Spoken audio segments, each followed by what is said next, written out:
Shalom, senang sekali dapat kembali berjumpa dalam program Bible Study Online CK7.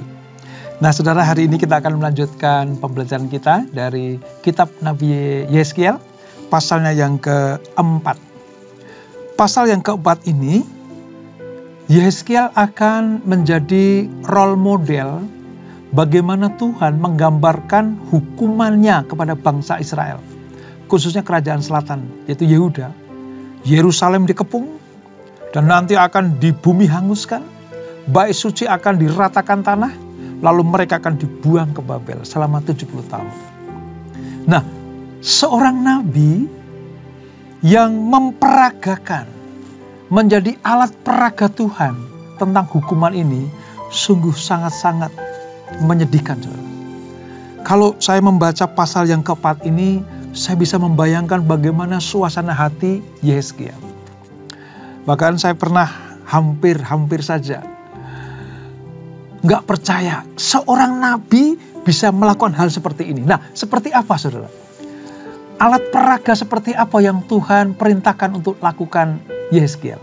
Sebelum kita membaca dan kita menemukan bagaimana Yeskiel menjadi peraga Tuhan, kita datang kepada Tuhan. Yuk, kita menyembah Dia. Kita memuji dan memuliakan Tuhan. Kami datang kepadamu Tuhan, Allah yang besar.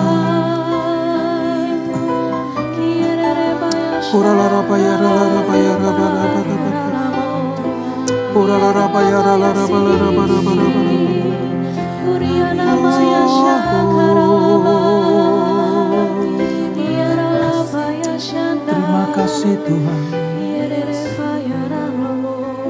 Terima kasih Yesus. Selidiki aku, lihat hatiku, apakah ku sungguh mengasihimu, Yesus. Kau yang maha tahu dan menilai hidupku, tak ada yang tersembunyi bagimu. Selidiki aku, lihat hatiku, apakah ku sungguh mengasihimu, Yesus. Kau yang maha tahu dan menilai hidupku, tak ada yang tersembunyi bagimu. Telah kulihat kebaikanmu yang tak pernah habis di hidupku. Ku berjuang sampai akhirnya kau dapati aku tetap setia.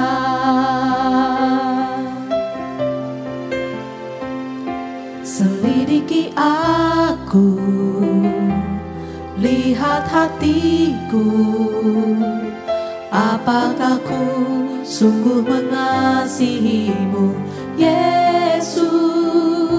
Kau yang maha tahu dan menilai hidupku, tak ada yang tersembunyi bagimu.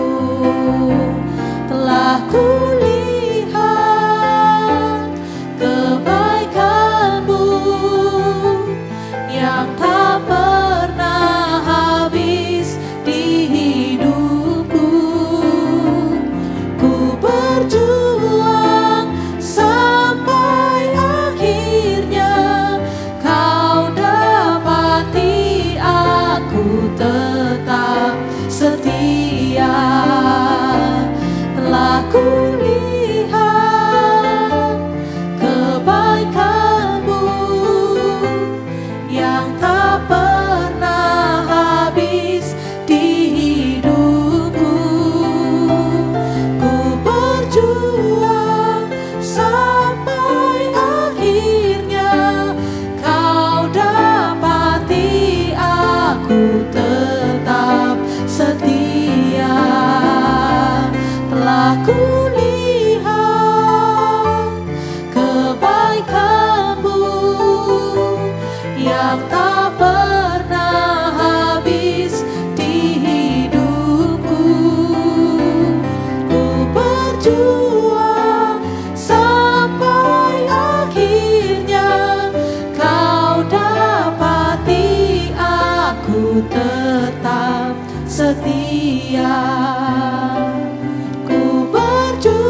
ku tetap setia.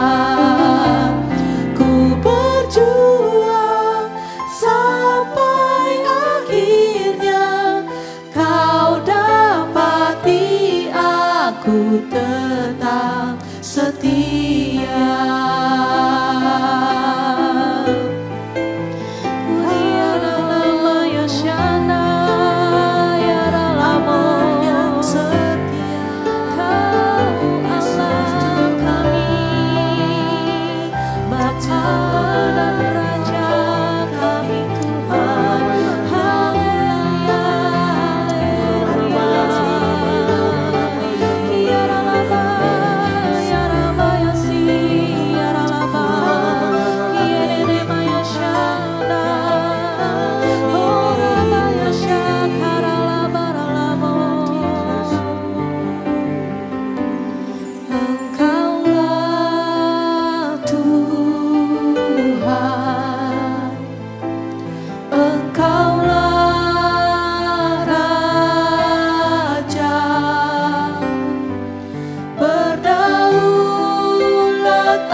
Engkau Allah yang berdaulat penuh atas hidup kami.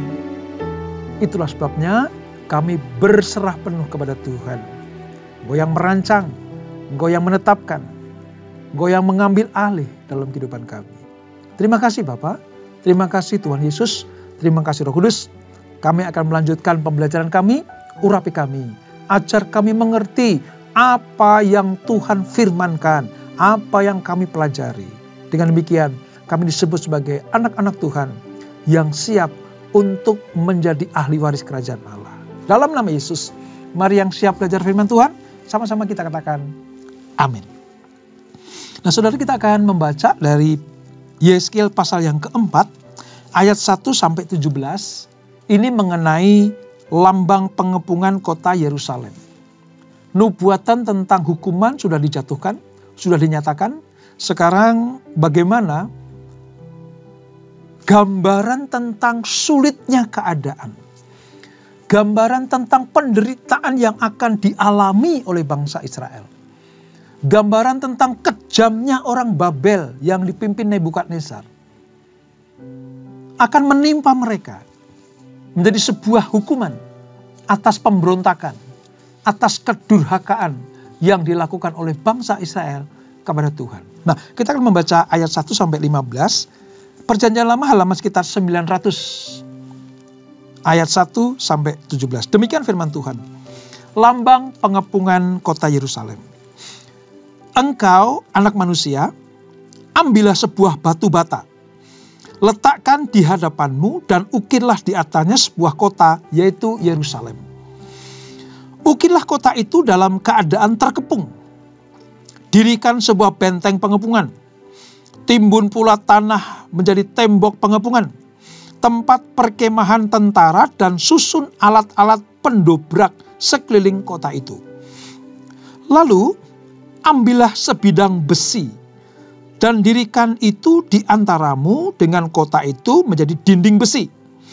Kemudian tujukanlah wajahmu ke arah kota itu, sehingga kota itu dalam keadaan terkepung, dan engkaulah yang mengepung dia. Inilah menjadi lambang bagi kaum Israel. Berbaringlah engkau pada sisi kirimu, dan aku akan menanggungkan hukuman kaum Israel atasmu. Berapa hari engkau berbaring demikian? Selama itulah engkau menanggung hukuman mereka. Beginilah aku tentukan bagimu. Berapa tahun hukuman kaum Israel? Sekian harilah engkau menanggung hukuman mereka, yaitu 390 hari. Kalau engkau sudah mengakhiri waktu ini, berbaringlah engkau untuk kedua kalinya, tetapi pada sisi kananmu, dan tanggunglah hukuman kaum Yehuda 40 hari lamanya. Aku menentukan bagimu 1 hari untuk 1 tahun. Tujukanlah wajahmu kepada pengepungan Yerusalem, dan kepalkanlah tinjumu kepadanya, dan bernubuatlah melawan kota itu. Lihat, aku akan mengikat engkau dengan tali, sehingga engkau tidak dapat berbalik dari sisi yang satu ke sisi yang lain, sampai engkau mengakhiri waktu pengepungan itu. Selanjutnya, ambillah gandum, jelai, kacang merah besar, kacang merah kecil, jawan, dan sekoi, dan taruhlah dalam suatu periuk, dan masaklah itu menjadi roti bagimu. Itulah makananmu selama engkau berbaring pada sisimu, yaitu 390 hari. Dan makananmu yang harus kau makan akan ditentukan timbangannya, yakni 20 sikal 1 hari. Makanlah itu pada waktu-waktu tertentu. Air minum pun bagimu akan ditentukan, 1/6 hin banyaknya. Minumlah itu pada waktu-waktu tertentu. Makanlah roti itu seperti roti jelai yang bundar, dan engkau harus membakarnya di atas kotoran manusia yang sudah kering di hadapan mereka. Selanjutnya Tuhan berfirman, aku akan membuang orang Israel ke tengah-tengah bangsa-bangsa, dan demikianlah mereka akan memakan roti najis di sana.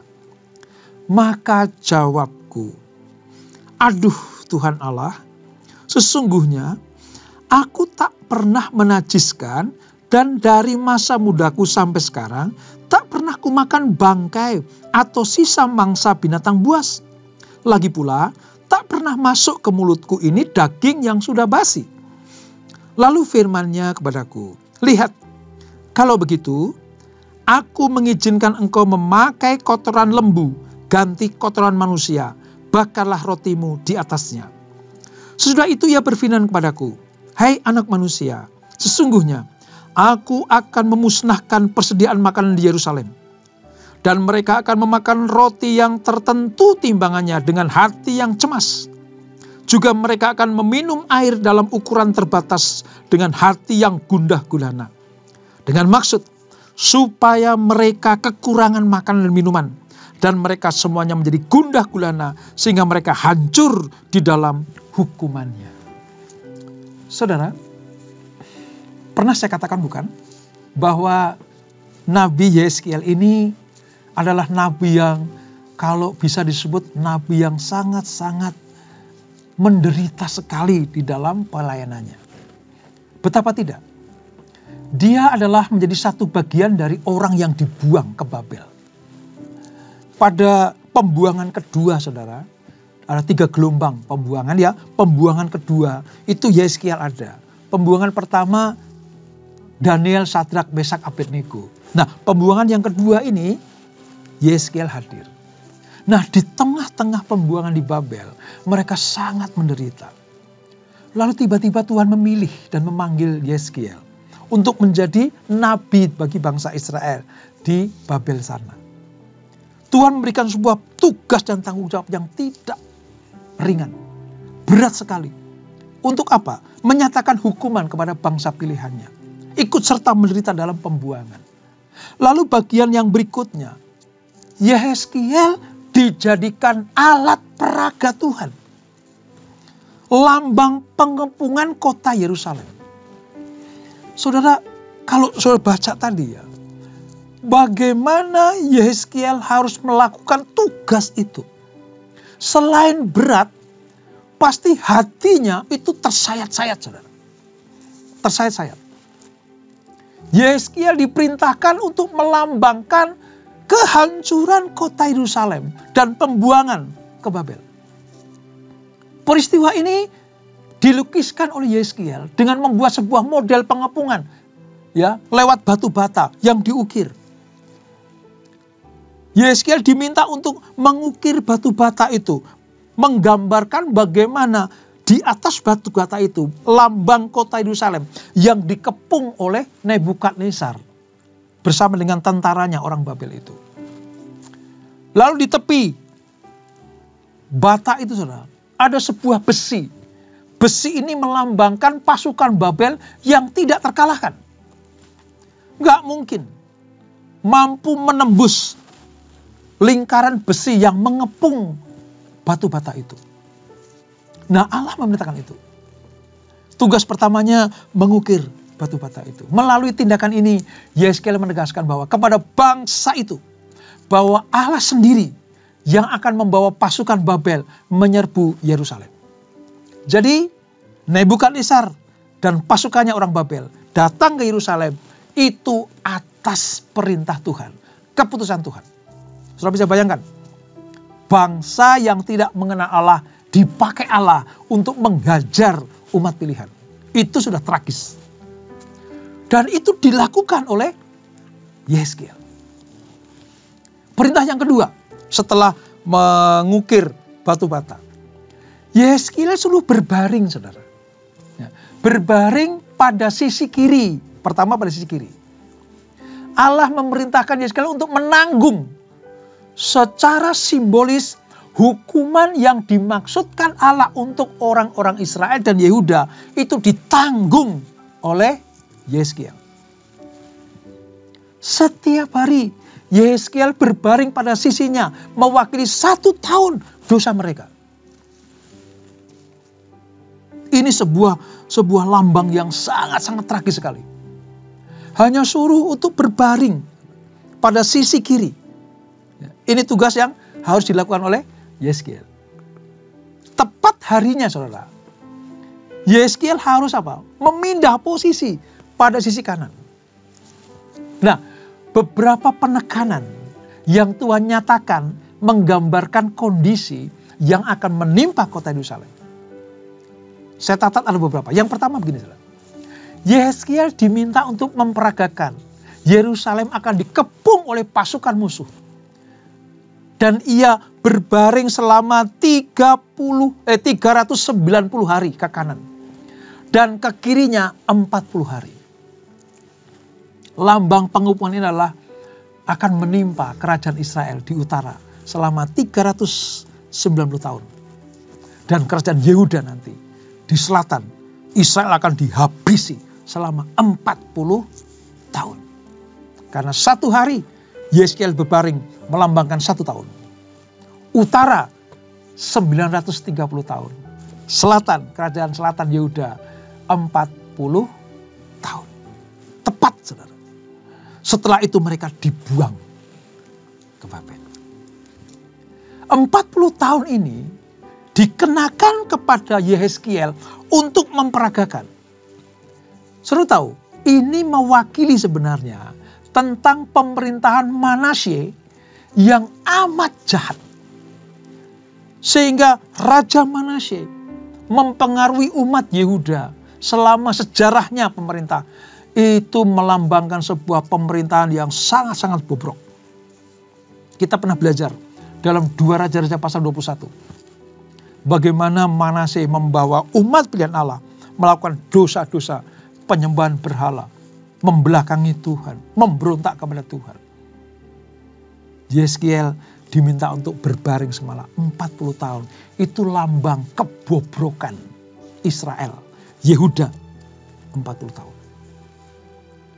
Jadi apa yang dilakukan oleh Yeskiel ini semuanya terjadi karena dia menjadi alat peraga itu. Tadi yang pertama tentang apa? Dia berbaring. Lalu yang kedua, saudara, ini tak kalah memprihatinkan. Coba bayangkan, Yeskiel diminta untuk makan dan minum seperti saat kota dikepung. Artinya begini, serba sedikit. Nggak boleh lebih. Ditakar Tuhan. Roti dari campuran biji-bijian seberat 20 shikal. Saudara tahu 20 shikal itu sama dengan 280 gram. 280 gram. Itu rotinya. Minumnya 1/6 hin. 1/6 hin itu 1 liter sehari. 1/6 hin itu sama dengan 1 liter. Sehari dia hanya boleh minum 1 liter. Ini melambangkan tentang pengepungan yang akan dialami oleh Israel, oleh orang Yehuda, Yerusalem, dan kekurangan makan. Penderitaan yang besar akan dialami oleh bangsa Israel. Oleh Yerusalem. Oleh kerajaan selatan itu Yehuda. Dan ini harus dialami, dilakukan oleh Yeskiel, saudara. Berbaring, makan makanan serba sedikit, minum serba sedikit, harus dilakukan. Nah yang ketiga ini, saudara. Ini sudah betul-betul pada puncaknya. Kalau dibilang ini adalah sebuah penghinaan bagi umat pilihan yang memberontak. Bagaimana tidak? Yeskiel disuruh membakar roti tadi di atas kotoran manusia. Ini sebuah kenajisan yang besar bagi orang Israel. Apalagi bagi Yeskiel. Tadi Yeskiel berkata, Tuhan, selama hidup aku belum pernah makan makanan, minum, melakukan hal-hal yang najis. Sekarang engkau suruh aku membakar roti yang serba sedikit itu di atas kotoran manusia yang kering. Aku gak bisa, Tuhan. Aku gak sanggup. Gak ketelen, kira-kira seperti itu. Makanya dia memohon supaya tidak hidup dalam kenajisan. Nah lihat ya, alasan Yeskiel, kotoran manusia itu najis.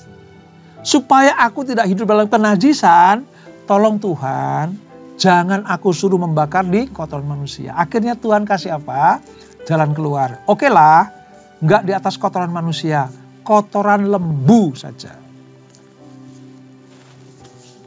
Saudara, setiap kali saya baca Alkitab, kalau sampai pada titik ini, saya bisa membayangkan bagaimana sang nabi ini, saudara, betul-betul tertekan luar biasa.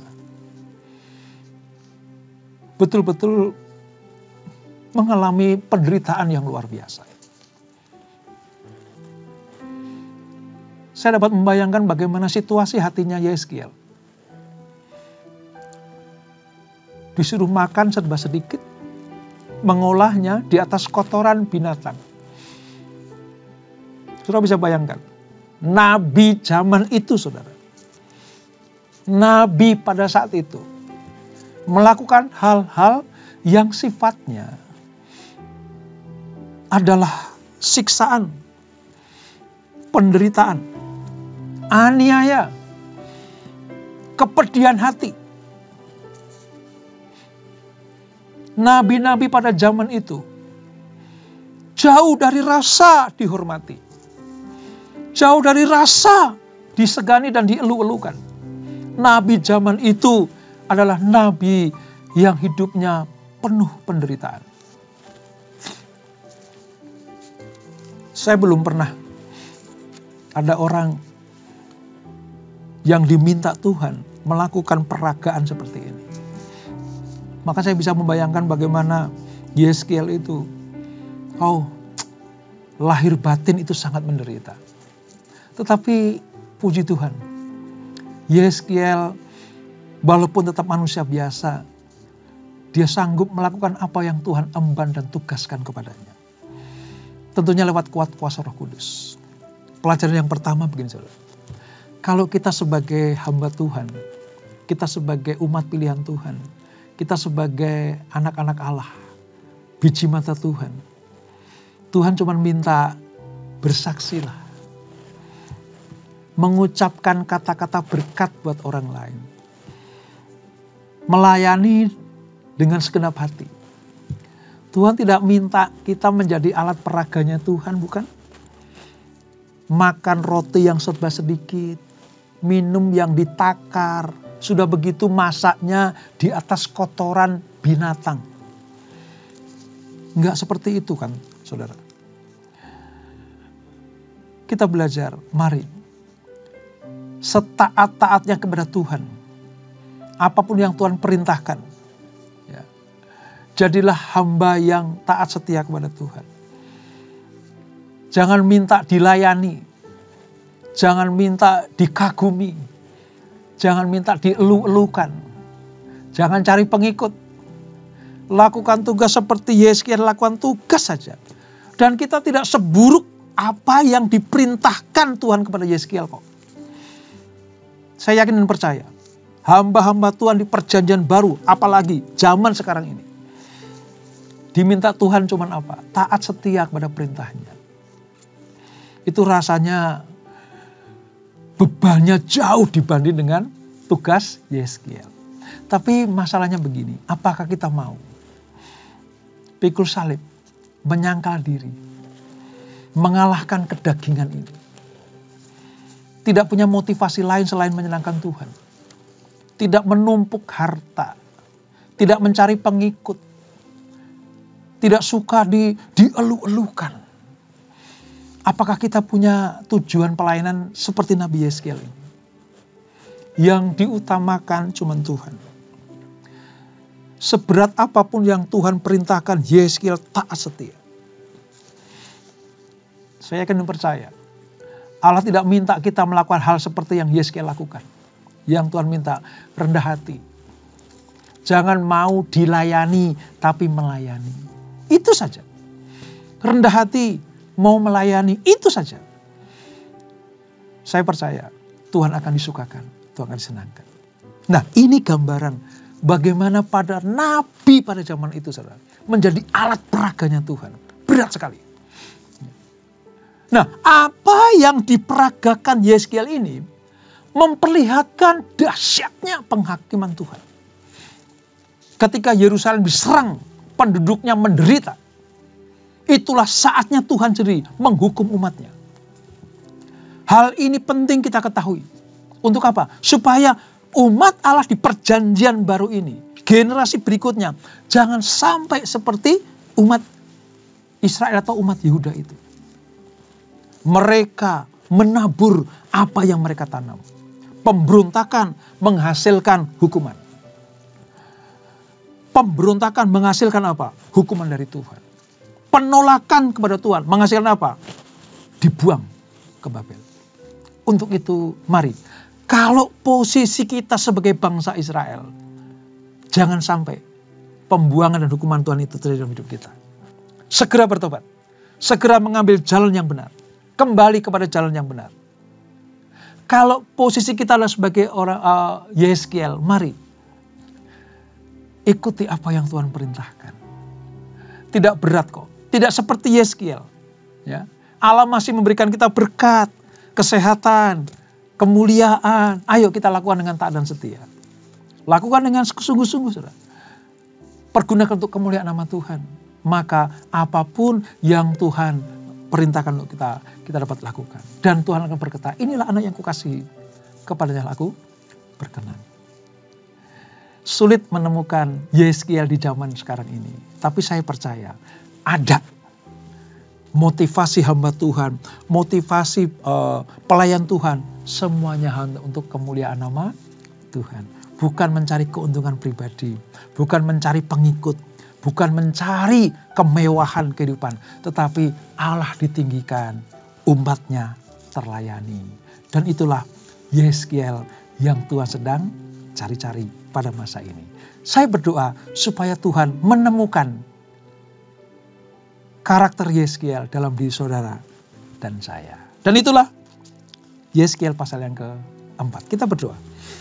Bapak, terima kasih untuk anugerah-Mu. Terima kasih untuk pelajaran hari ini. Kami bersyukur Yeskiel memberikan teladan buat kami. Bagaimana seharusnya menjadi pelayan Tuhan. Ikuti apa kata Tuhan. Bahkan kalau Tuhan bilang berhenti berbicara, berhenti. Kami mau karakter Yeskiel ini dalam hidup kami. Allah mengukur kemampuan kami. Kalau pada waktu itu Yeskiel sangat-sangat tertekan lahir dan batin. Menjadi alat peraganya Tuhan sedemikian rupa. Suruh berdiam diri, berbaring, makan serba sedikit, minum serba sedikit, bahkan memasak makanan di kotoran, di atas kotoran hewan. Ini lambang Yeskiel untuk penghukuman bagi bangsa Israel. Tuhan, kuatkan kami, khususnya buat hamba-hambamu, para hamba Tuhan, para pelayan-pelayan Tuhan, supaya mereka tidak mencari kemuliaan pribadi. Tidak ingin dilayani, tapi mau melayani.